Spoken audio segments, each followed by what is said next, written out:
Happy Pride Month, everyone! Welcome back to another episode on The Therapy Alchemist. Today, I talk with my friend and licensed therapist, Sam Haid.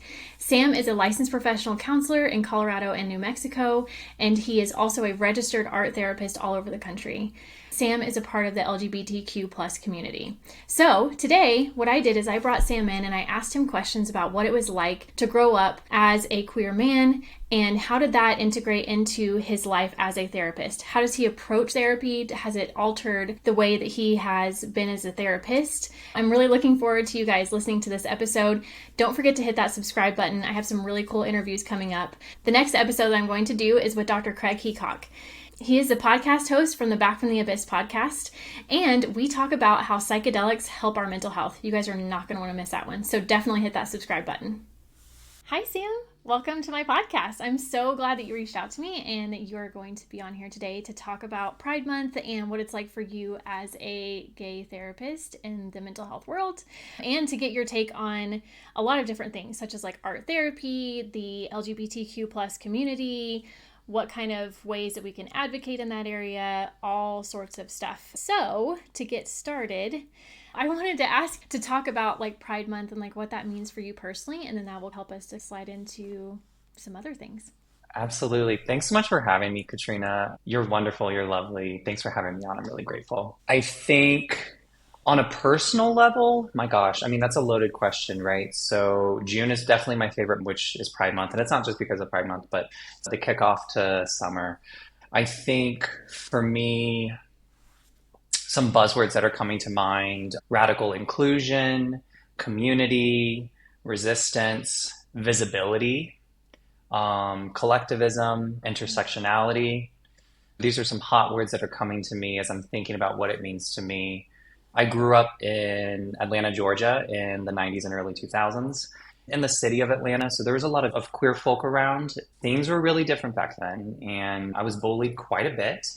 And I was a pretty effeminate, creative kid that definitely stood amongst many of my peers. And so I think for me, pride is taking up space and being visible and being accountable and aware to engaging with community, and being accountable and aware to the privileges that I have as a white gay man, a cis white gay man, when the history of Pride was also rooted in trans people, Black trans people, really uprising in particular, right? So being cognizant of that as well.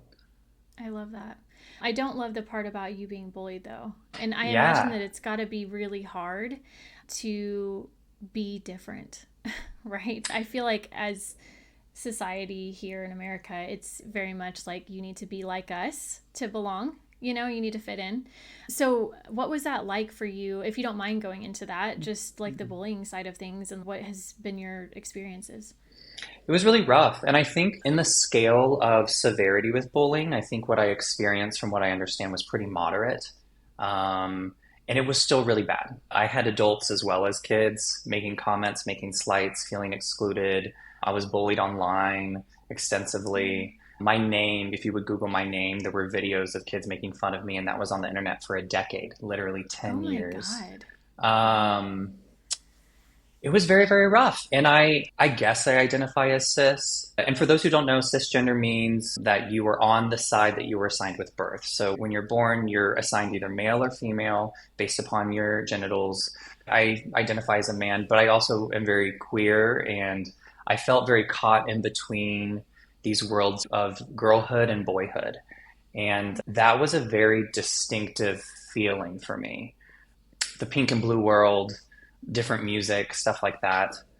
So it was pretty intense. And I think it definitely, I think there's some of the strengths to it is I developed, for better and for worse, a strong sense of self-awareness of how I take up space, of how I'm being perceived, a hypervigilance, for better and for worse, of am I okay in this space? Am I safe in this space? Are people looking at me? Because growing up, I would just be existing, and apparently attention was drawn to me. I think I've made a lot of peace with it. It's all good. And I think the best part is I was privileged enough to have resources to go to therapy. And I didn't go to therapy just because I was being bullied. There was a lot of additional stuff that was playing a factor in my life, but I was able to receive support where it was obtainable. And I think that really supported me in being able to move through a lot of this stuff. Yeah, it sounds very traumatizing. It was, but I think I'm better for it, to be honest. Like I think being growing up queer, growing up gay has made me a more empathetic person. It's made me care more about other people. I don't know where I would be located if I were more on the mainstream realm. Hmm. I really think that I became a therapist. There's a strong thread of me becoming a therapist because of my upbringing and of being bullied and stuff. So I think it's all there. Hmm. Which makes perfect sense. I feel like, I don't know, I feel like whenever we worked at the last place that we worked, there was a time, I don't remember if you were there, but we talked about as a group how therapists pretty much become therapists because we were those people who needed help. And so we go into this world with that because we have that like that special side where we can understand people differently. So it sounds like this has been like a catch 22 where it's like it's half good and half not good at all, your experiences. Yeah, totally. I think I'm not unique, right? And my identities as a queer person isn't unique to what supports people feeling disenfranchised or hurt or traumatized through life that leads them to being in a field of service. But it makes me think of the archetype, the wounded healer. And I think that's what many of us in a field of service, whether it's social work or therapy or nonprofit work, anything like that, many of us carry that identity. Absolutely. Do you think that being a member of the LGBTQ plus community has influenced how you approach therapy and like what modalities you use? I would say so. I'm a registered art therapist. I went to school in a small little school in Santa Fe, New Mexico, where I studied for my LPC licensure as well as for being a nationally registered art therapist. And I think creativity, right, expression, these are inherent values in the queer community. So I think, and growing up, I was just a very expressive kid. And so I think bringing in art therapy, bringing in creative expression, a variety of different expressive arts is also really inherent in my identity as a gay person, as a queer person. And then I'm like really engaging and undergoing, looking into what it means to be a decolonial therapist. So Mm. looking at the ways in which, and listen, like Western psychology is wonderful. It's great.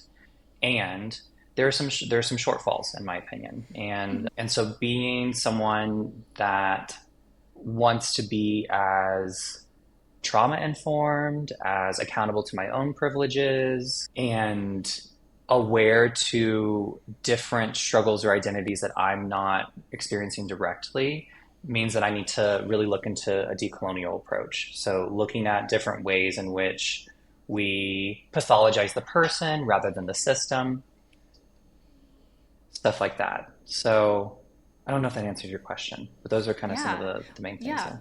Can you explain to people what you mean by that, the decolonization of therapy? Yeah, so from my understanding, and I'm also very much learning this at the same time, it's complicated because I think accessibility comes into play as well. So I am a therapist that is taking insurance, and my reasoning for doing that isn't because I like to work with insurance, it's because I want to support accessibility. And this isn't to say that people that don't take insurance that are private pay are wrong. It's just a different value system and a different way of showing up, right? So Mm-hmm. disclosure there. And so with that, because I'm providing accessibility, that also means I have to provide a diagnosis and I have to work within this Western framework of over pathologizing, which is one of the Mm-hmm. major problems in our Western medical system. And I have to put a diagnosis of depression or anxiety or PTSD on a person who is experiencing perhaps chronic trauma from invalidation or from racial trauma or patriarchy or misogyny or Mm-hmm. PTSD from a collective system that supports the objectification of a woman's body. And I'm externally processing, I guess, as I speak about this, but Sure. I think for me, looking at a decolonial lens is how can I, of course, how can I play the system to make therapy accessible for those while being very cognizant and aware of the wisdom that exists outside of Western psychology, indigenous practices, collectivistic practices, not looking at the hyper individualism of the person, knowing that our body is very important in the healing process. I'm studying a lot of somatic therapy right now as well. And Mm. so, breaking out of the CBT model and really tapping into more of what's the felt sense of my body and how can I honor that and develop a stronger intuition with that and trust with that and know that that is just as valuable as what my mind is also telling me, right? Wow. I love that you're going into so many different aspects of humanity. You're not staying in a box, and it sounds like you never have been. You know what I mean? And it is kind of interesting though that you say that you are working with insurance. And what popped into my head when you were saying that was like, there is nothing in the DSM-5 where you could just like bill insurance on, well, the patriarchy fucked me up. You know I what don't I think there's mean? a Z code for that There's either. not a Z So, code, so yeah. But it um, should be, you know what I mean? Because like it's like, yes, yeah, like you said, it is pathologizing just being a human and having like a normal human reaction to an abnormal situation. And yes. it is difficult in this industry, especially through insurance, because of how they function.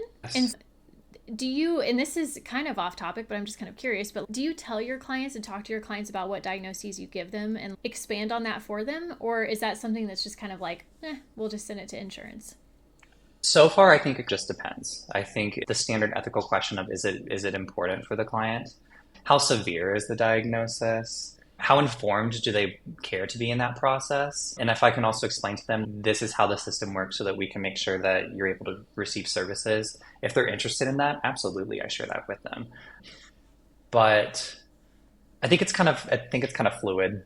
Mm-hmm. It's not a one size fits all. But I can't think of a client where I haven't, like I've said, I'm not going to tell them this diagnosis, Sure. you know? Yeah. Because it's not top secret, but I just didn't know No. if you helped to break that down for them. But I'm guessing it sounds like during your sessions that you are helping them to figure out like where their stuff is coming from, which I feel like in the LGBTQ plus community, I would imagine, I mean, you tell me if I'm wrong, but that's a huge part of understanding yourself. Like how much of this is, me being broken, me something being wrong with me, I'm crazy, I'm whatever, I don't fit in, you know what I mean? And realizing there are so many factors that contribute to why you're feeling the way that you feel. And so I love that somebody who is in the queer community is a therapist Yeah. because it's hard to not to for me as like a cis straight woman, like I don't get it. And I can try to understand it, but it's not the same. And I think that you're able to help people in a way that's just so relatable because you really get it.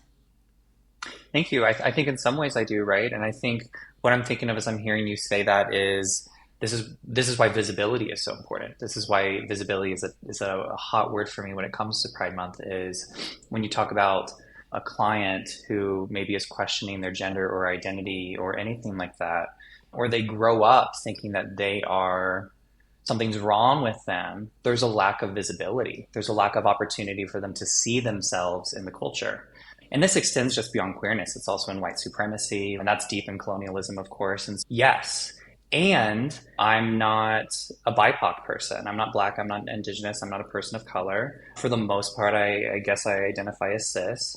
And so, yes, I get it. And there are plenty of lived experiences that I don't have. Again, one of the values that I love about Pride is when it's at its best, it's really bringing people together and honoring the different intersections of our varying and being accountable to those. You know what I mean? Yeah. And it's so cool because then you get to know people who are different. Hmm. There's comfort in being with people who are similar. I love Hmm. hanging out with other therapists because we all have the same language when we talk to each other and whatever, and we just kind of get it. But at the same time, when you meet somebody who's like a construction worker, right? And I'm just using this as like my example. But, you know, I think it's the same is true with like our different races and our different identities and all of that stuff. Like you get to learn so much more when you meet other people. And yeah, I think that's what's beautiful about Pride Month too, is there's a reason why there's so many colors, is to like make it so, or at least I don't know if this is the real reason, but it's how I guess I kind of interpret it, is like there are so many different beautiful ways of being a human and let's just combine it all together in one month and just really celebrate it. And yeah, I love that social media, I think, has been helpful in probably making people feel more included in things and getting more access to care even when they can't specifically access it, if they can't afford it or whatever. I know that there's a lot of therapists online who are posting content and stuff. It is good though. I mean, I love that that's out there. I did want to ask too, what are some of the challenges that you've faced? Because I know, having the office next to you for a while, I knew that there were some challenges that you face as a gay therapist. And actually, I should specify, do you identify as a gay therapist or do you identify as like a queer therapist? I appreciate you asking. I typically say like I'm a queer gay man, gay therapist, queer therapist, Okay. either or. It's all good. Thanks for asking. Yeah, of course. So yeah, what are some of the challenges that you've faced? I mean, we were in northern Colorado. I think a couple of I'm thinking of one person in particular, a parent who, and it was pretty direct. And I think there's been instances, I'm gathering my thoughts here. There's been instances where something has happened. And I think many of us have shared stories of this, whether we're women, whether we're queer, whether we're BIPOC, and we experience something from someone and we're like, was that because of this? Did they pull away? Did they not want to continue? Did they say this thing? Did they not say this thing because of their perceptions of who I am? And so there were copious amounts of that in therapy, whether that was with couples I was working with or parents or teens. The kids were always great. But I think I can think of some parents who would ask me kind of randomly out of the blue to not talk about, like, one parent once was like, I'm worried that you're going to talk to my child about homosexuality. And I said, and that was their words, homosexuality. And I was like, huh. I was like, well, why would you think I would do that? And their kid was a teen. And I think this parent was quite uncomfortable and a bit nervous about having this conversation, but there was clearly a concern there. And I don't know, but I remember just kind of affirming, like, I'm not going to talk about this stuff unless your kid brings it up. If your kid wants to bring it up and they're a teenager, I'll entertain the conversation. But, that's not my role, right? And so I think there was probably just a lack of exposure with people and encountering me and making assumptions based upon a lack of exposure, right? Which I think, I mean, that's the name of the game with all of us as people, where we form biases based upon ideas or assumptions or stereotypes with not enough exposure. Mm-hmm. How did that feel though? Because I feel, as you're saying that, I would be so offended. You expect it. I mean, I think in northern Colorado, and one of the reasons why I moved down to Denver was I just needed to be around a more diverse group of people and people that are just used to being around just a wider variety of different types of people. No shade to northern Colorado. It's just what I did. I wouldn't say I was offended. I think it was more funny. I think because I know it has nothing to do with me. And I know where my values lie as a therapist, and I know where my ethical values lie. Why would I bring up sexuality with a teenager if they don't bring it up, It's irrelevant. It's not important to them. So, let alone mine or their perceptions of what my sexuality is. I don't go toting around that I'm a gay therapist or a queer therapist. I did have a small pride flag in my office, and that's for visibility. And that's because when I would have queer or questioning or trans clients come in, they would see that and go, okay, cool. This is an affirming space. This person understands, they're safe. So maybe that's why assumptions were made. You know what I mean? Mm-hmm, I absolutely. wasn't offended. Yeah. It seems like you've built up a good self, what's the word? I don't want to say self-esteem, but I think there's a better term for it. But you are very sure about you. I think that's Yeah. something that I really love about you is that you are just who you are. And I mean, because I imagine if you were a teenager and that same situation would have happened, it would have been a different story. You know what I My mean? God. Because it sounds like you've encountered this so much that you just had to have this Teflon skin to be like, I understand it's not about me as the me, Sam. This is about a wider problem that's happening where people are just not able to see outside and they're fearful of things that they don't understand, you know? And that's a hard space to be in. Did you, or a hard space to get to, I guess I should say. Did you go through like an anger phase or anything that, because, and the only reason I say this is because when I deconverted from Christianity growing up in the Bible Belt, I don't know what it's like to come out as a gay person at all, but telling my family, my friends that I was an Mm. atheist was like Hmm. the worst thing you could do. And so Mm. it felt similar to how, you know, the LGBTQ plus community has described it. And so I know for me, I went through a really pissed off phase. And so I just Hmm. wonder if there was some anger. I guess what was the process of you like really owning all of who you are and the whole coming out? Yeah, that's super interesting. I would love to hear more about what that was like for you, because I bet it was a wild ride, full of misunderstandings and assumptions, and oof, Mm-hmm. and it's existential, religion, spirituality. So I think that's really interesting. Anger, yes, 100%, and I would still say that is something that I'm very much actively working on and engaging on. Sure. Um, Deep, deep anger in my early 20s. And I'm 30 Mm-hmm. now. When I was living in Chicago in undergrad, and deep anger and realizing everything that I had experienced. And yes. And it still exists in me, that anger. And I have to honor it. Mm-hmm. And I ultimately know this is where decolonialism comes back into play for me. When I, this is how I at least am making sense of it in my personal life. And when I show up as a therapist, I put this stuff aside because I have a role to play and I'm here to be attentive and loving and supportive and accountable to my client, right? But in my personal life, when I have engaged and when I find myself engaging in a rhetoric of straight people suck, I hate them, they're idiots, they're delulu, they're overpopulating, like all of this ego-based stuff. I am colluding with a Western colonial hierarchy, Mm. because ultimately it's like I'm swimming in it. I'm engaging in the exact same way of us versus them system thinking that created all of the misogyny, the patriarchy, the white supremacy, colonialism anyway. So I know that ultimately my role is, I got to honor that part of me, and that's the kid that's injured or the teen. Mm-hmm. But if I want to be engaging and healing myself and really living the values that I want to, I need to let it go. And I need to remember that we're all accountable, myself included. I'm a white person, I'm a man. And so for me to push off my own identities or the way that I collude with systems by pointing at other people is very much part of the problem as well.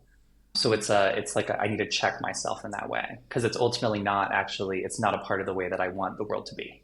It Cool. I don't takes know. a lot of humility for you to recognize that too. And Mm-hmm. I think it's hard to do because we want to go to the opposite extreme. Something I've noticed about Mm-hmm. human beings is if we are on one end of the pendulum, we will swing all the way to the other side, go to the Mm-hmm. opposite extreme, which is where you went of fuck all of these straight people, this is awful, you guys suck. And then Mm-hmm. finding your way back to that like center ground of okay, persons are good. People may suck sometimes, but like the Mm-hmm. person on an individual basis is usually good for the most part. And like recognizing like wait, am I perpetuating that same problem that got me kicked out in the first place, you know? Because if Exactly. everybody was queer, then it would be the straight people, you know, and it's like the same problem would persist. So Mm-hmm. I never thought about it being like a colonialized thing until you just said that, and I'm like, oh my god, yes. That makes so much The sense. hyper individualism, the like tribalism, Hmm. it runs deep, right? And Yes. like people suck as a collective, yes, a lot of the time, but is that the case just because of the systems? Are the systems Right. just really, are they not supportive of people caring about one another? I don't think Hmm. so. Not of what humanity is capable of, you know? Hmm. Yeah. And things are changing and shifting. And anytime that I that hope. happens, it stirs up the dust and it makes people unsettled. But I think, and I don't know what your experience is with this, but I feel like I am seeing a lot more inclusion on the straight side of things where like more people that I know who are straight or like cisgendered and whatever are being more flexible in this area.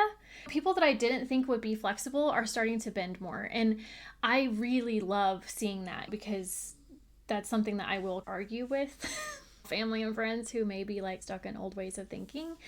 But I don't know if you've experienced that shifting as well or if it still feels like it's the same discrimination. I think we've made incredible strides in 20 years. I look at these younger generations, I'm like, oh my God. And I'm so happy because it was really hard growing up. And I also stand on the shoulders of the generation that dealt with the HIV epidemic, who Oh, were, you yes. know, like things are progressively getting better. And there's a myth of progress because we can go back, as we are certainly seeing a lot of anti-trans legislation happening across the country right now. We can go back. So the myth of Mm-hmm. progress, we need to remember that it's not a guarantee. But I agree with you. I think things have been getting so much better. It's good. It's wonderful. It makes me feel hopeful. I think safety is like a thing that I have developed, that hypervigilance, right? And I think many of us, women, people of color, queer people, gender nonconforming people, whatever it might be, however we grow up, we, our nervous system might develop to a point of where we're hypervigilant to our perceived sense of safety, whether it's true or not. I would say that I definitely feel safer than when I was a kid.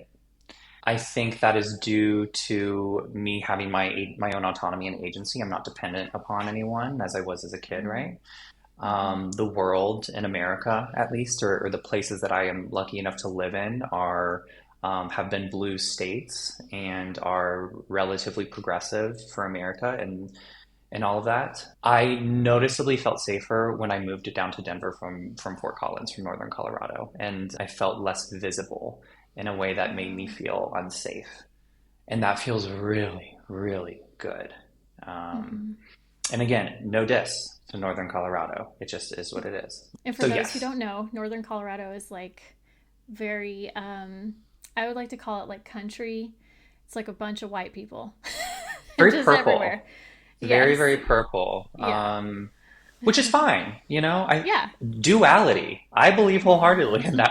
I don't need everyone to think the same thing. But Yeah. yes, it is a lot of farmland, and it's really close to Mm-hmm. Wyoming. And And I imagine that it would feel like you are sticking out like a sore thumb in a culture that you don't fit in. Do you feel like it's easier? Do you for well, hold on. Let me think of how to phrase this. Do you forget that you're gay in Denver? And this sounds really weird, and the reason I ask it is because when I'm here in Colorado, I don't ever think about the fact that I don't believe in God. But when I go back to mm, Oklahoma, it's on my mind all the it's time. confronting. It Yeah. is so confronting because it's always like, well, God bless, and it's all in God's plan, and I'm just like walking down the street, and Yeah. so but when I live in a place where it's like more people are similar to me, then I'm like, oh, Hmm. that's not even that big of a deal. But it was a big Hmm. deal when I lived in a location where I stuck out. So I didn't know if Hmm. you feel similar to that at all. Yeah, no, that's such a funny question, the way that you worded it, but it makes so much sense. And yes. Well, I don't know if I don't know. Do I forget? Probably. It's not all of my identity, right? In the same way that you're Right? not believing in Yeah. God, you're not walking around like atheist. Yeah. But I noticed that Northern Colorado was the place of all the places that I have lived since Atlanta. I've lived in Chicago, I've lived in New Mexico, and now Colorado, where I felt the most aware of my sexuality in a way that made Mm. me feel visible and uncomfortable and a bit unsafe. So I would say being back down in Denver, where there's just a lot more diversity and a lot more people on the gender spectrum that are visible and just a more vibrant array of walks of life, I feel like just a part of the stream. And if that makes sense, more than kind of like Yes. this like rock in the stream, which is how it felt like this, I don't know, this wedge or something when I was in northern Colorado. And it's not this black and white either, but yes, I definitely, it takes up less space, I think, in my mind being Good. down I here. love that. Yeah. I Hmm. love that you feel like you belong more. You Yes. know, Oh my I gosh, belonging. belonging. I know because I think about Brene Brown and like her research on fitting in Mm. versus belonging. And for those of you who don't know Brene Brown, she's amazing. All therapists worship her. It's a weird thing. But the difference between fitting in and belonging is just that fitting in is like I have to be like you in order for you to want me around. And belonging is you demand of me that I be myself Mm. to to belong. So we Mm. all crave belonging, but we often find ourselves caught in fitting in, which I imagine is how you felt in several different spaces. So, Absolutely. Yeah, no, I love that you bring that in. And then tying it back to Pride Month, whatever your identities are, that's what Pride Month is at its best really about. It's about being in a community and being visible for all of our diversities and then being celebrated and not tolerated, but really celebrated and uh, of great value because it makes the whole so much more rich and strong. mhm. I love the word celebrated. I think that should be a word that's included with belonging. Mm, Like they're yeah. they're one and the same, I think, because it is Hmm. different, like you said, like tolerated versus celebrated. Hmm. And I love that. I love that for Mm. everyone, for you guys. So, I know you wanted to talk a little bit about art therapy, so we can maybe shift Yeah. gears if you're cool with that, because a lot of people don't know about art therapy, and it is so cool. And I have loved whenever I got to go to your office. I only kind of played around in the sandbox, but still, that was really revealing to me in between sessions where I'm like, oh my God, I didn't realize I felt this way. But I love like the diversity of how to approach therapeutic techniques and things like that. So, can you tell people a little bit about like how art therapy works? Absolutely. Yeah. So art therapy is an evidence-based metaverbal process. So beyond language. In the same way that going to regular therapy with someone, you're using the language of whatever language you're using. Art and expression is very much also another language. And so I think the sky's the limit with art therapy and expression. I find that when I try to describe it so far, it's still, I feel like I don't like harness it, but it's a way to express and explore different ideas, events, feelings, felt senses that are going on in our lives currently, in the past. It helps us process and integrate difficult emotions, trauma.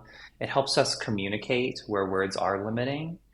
It helps children, people who are nonverbal, people who struggle with words, people who are learning a new language to express something that might be too challenging to do with words. And then what I always say is, what does it mean for you to create something that now exists outside of yourself? It is Mm-hmm. this thing that is now representative. When you use your words, it's ephemeral. It comes in and out and it's so valuable. But then what happens when you expand on those words or you allow the image to speak for itself? And now you have Mm-hmm. this relationship with this thing that you created that exists outside of you, that's looking back at you, or that you can share with someone else. And it's not always about the product, the final thing. It's often very much about the process. So people, teenagers and up typically, will be like, well, I'm not an artist. I'm not good. I can't do this. I can't do that. And we were programmed often by our art school teachers to feel shameful. Art school, elementary school, middle school, high school art teachers to think that if we can't render or draw something perfectly, then we're not artists, right?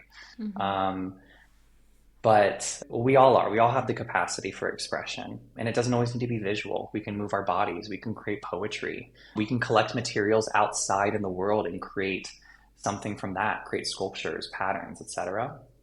And so then with the art, we can transform it. What happens when we create an image of something that's really challenging, that is really representative, and it heightens our experience to a new level? What do we want to do with this image? Do we want to share it with someone else? Do we want to fold it up and put it in a container that we created? Do we want to burn it?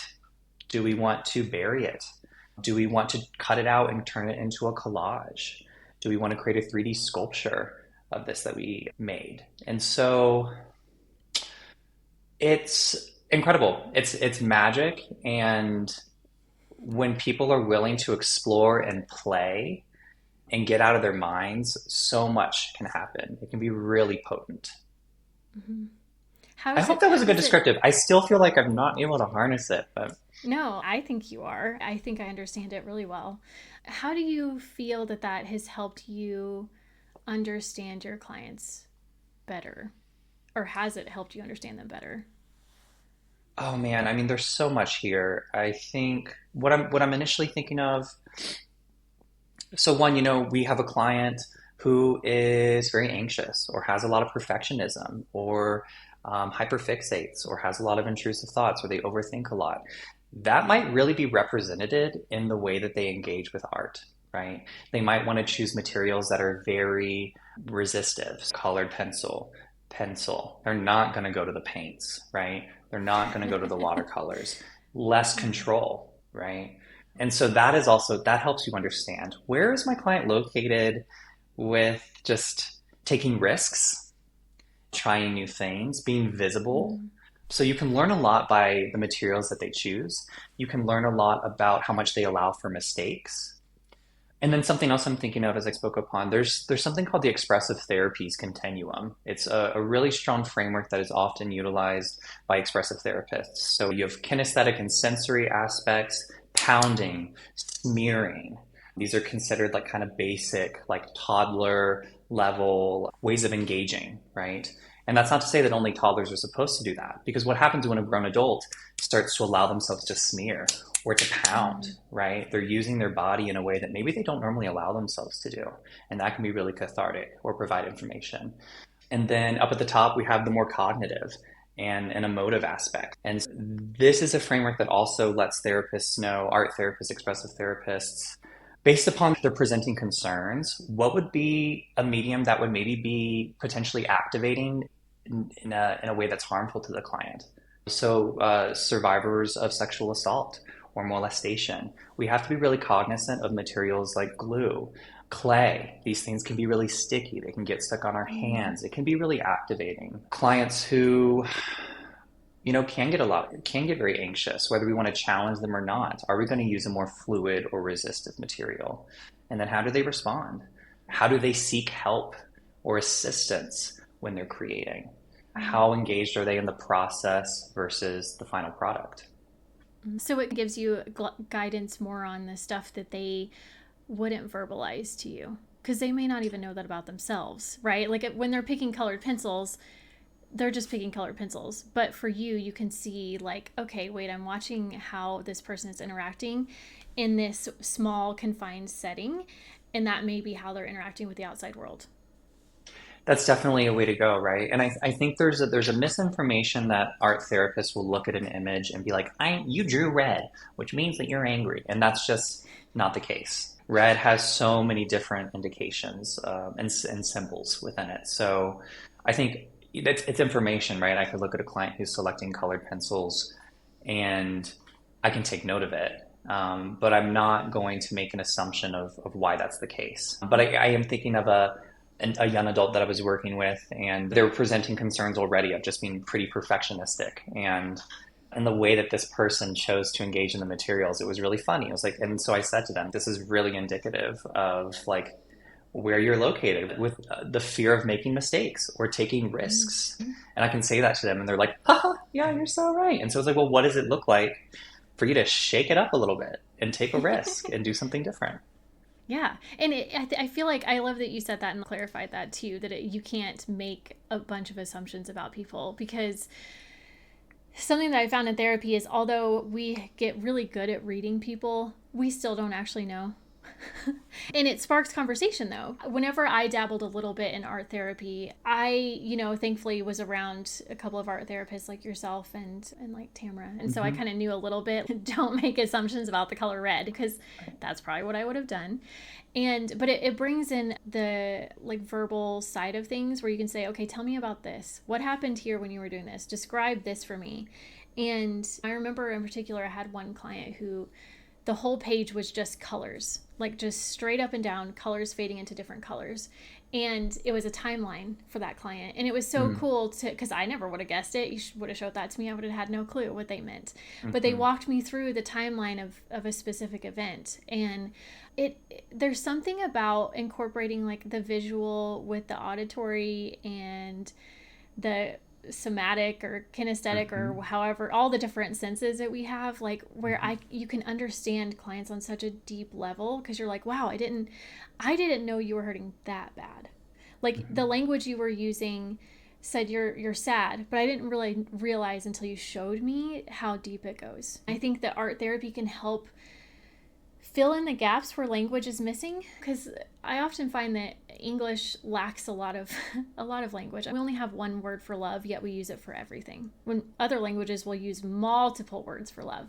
Romantic love is different than how you love your dog, than how you love your plant, like it's but we just use the one word. I encourage people who are listening to maybe talk with your therapist about venturing out into something new, or even just doing it on your own, because there's just things that you can learn, and it isn't about perfection. It's about what you said, the process. It's like, how did it feel to do it?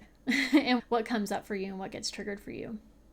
Absolutely. Yeah. To listeners, if you're curious, start a visual journal. If you journal, cool. What on the other side of the page, or even before you start to write words, draw a circle and then allow yourself, without needing to like, what is it going to look like? Just allow the patterns and the textures and the pressure just to come out. And then from that, you have this reflective process. What are the words that you want to write down? I promise you, you will learn something new. I promise you, there will be insight. You got to be receptive to it. And brave, because I think Yeah. Oh my gosh. Yeah. it feels weird as an adult to venture into the creative world if that is part of your shadow. And when I say shadow, I mean the part of you that you were taught along the way that you're not supposed to be. And so there's like a discomfort in that of like, oh my gosh, I'm going to look weird. Or even if you're alone, we still have that, like, what do they call it? The imaginary audience, I think is what it's called, where you just imagine that people are watching you and no one is. But it does take a lot of bravery to do that and to try new things. How would you incorporate this? Because we mentioned before we started recording, like how for you, there's a lot of connection, I guess, between like the queer community and art therapy and the creativeness. What are your thoughts on that? Yeah, I think creative expression is something that is inherent historically in the queer community in America, right? Whether it was through drag and performance or community art engagement, the massive AIDS quilt that happened during the AIDS epidemic in Washington, D.C., there's so much there. And so I think so a lot of the heart of art therapy comes through community engagement. Art therapy exists in hospitals, private practice, community health agencies, but also out on the streets. Art therapy is just inherent to it. Some of the ways I'm going to in a couple of weeks, a Pride art street vending thing in River North District of Denver. And I'm going to be tabling with some people, and I'm thinking of some of the ways that I can facilitate some art engagement from people that are walking by. So I'm going to, and it's really for everyone. It's for the community, because that's also very much what Pride is for. It's for the queers, but it's also for those that support and are allying, or who have loved ones that are a part of this community, right? Or just value the gifts that queer people bring.